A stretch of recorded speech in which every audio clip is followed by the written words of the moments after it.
Italian Prime Minister Giorgia Meloni will become the first European leader to meet with US President Donald Trump since the White House imposed those sweeping reciprocal tariffs on virtually all of its trading partners.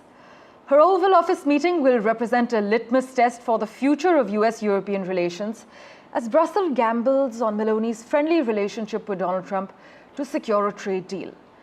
But for further clarity on how this may pan out, we have with us at the moment Daniel Block. Daniel, always a pleasure to have you on our show. Has there been any indication from Trump's camp about his openness to Meloni's arguments on tariffs ahead of this meeting, and any shift in tone from previous EU meetings? So far, we haven't heard anything different from Trump, really, than what Trump has been saying before, which is that he feels like the United States is being treated unfairly, that it's being treated unfairly by all countries, including those in Europe. Now, as you rightfully noted, Meloni is thought of as the European leader closest to Trump. They're both right-wing populists in many ways. They like to talk about railing against the global elite. They like to talk about cracking down on migration, and they've praised one another.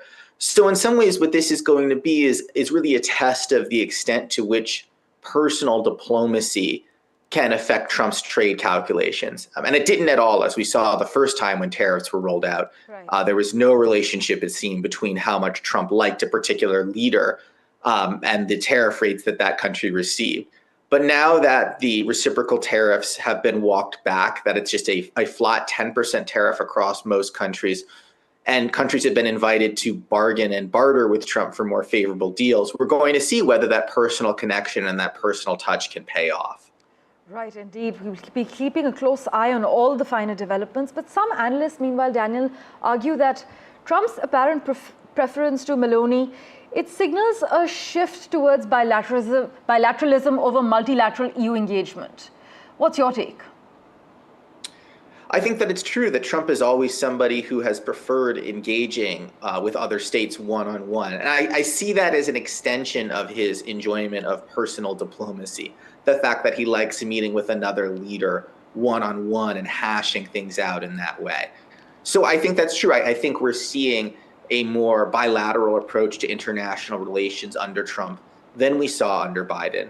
And I would add, I think that's broader to Republican administrations versus Democratic ones. Democratic administrations tend to enjoy operating in multilateral coalitions. Right. They like striking kind of broader deals that involve a multitude of countries. Republican presidents, this is not universal, I want to be clear, but they do tend to enjoy working more one-on-one with other states. Right, so while Brussels is gambling on this Meloni-Trump meeting to secure a trade deal, some are also worried that the far-right leader could prioritize Italy's interests over the European Union's. What's your take on that? I think that that is a real fear, and that fear it's partially justified in reality, but there's also reasons to be optimistic. Right. Now, the reason it's justified in reality is Meloni has not always been the most friendly leader to the European Union, particularly when she was campaigning for prime minister some time ago. For a while, she came up actually railing against the EU.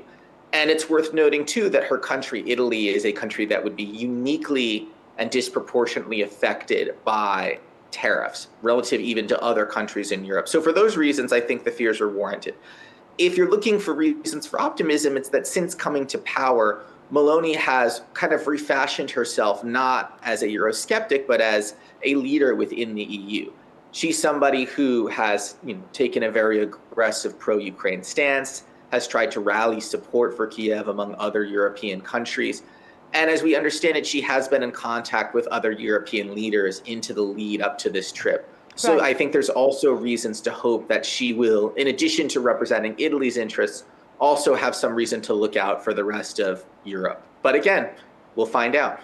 Of course, Daniel, and we'll keep in touch with you for regular updates regarding this meeting and how it plays out. Thanks so much, as always, for making time for us.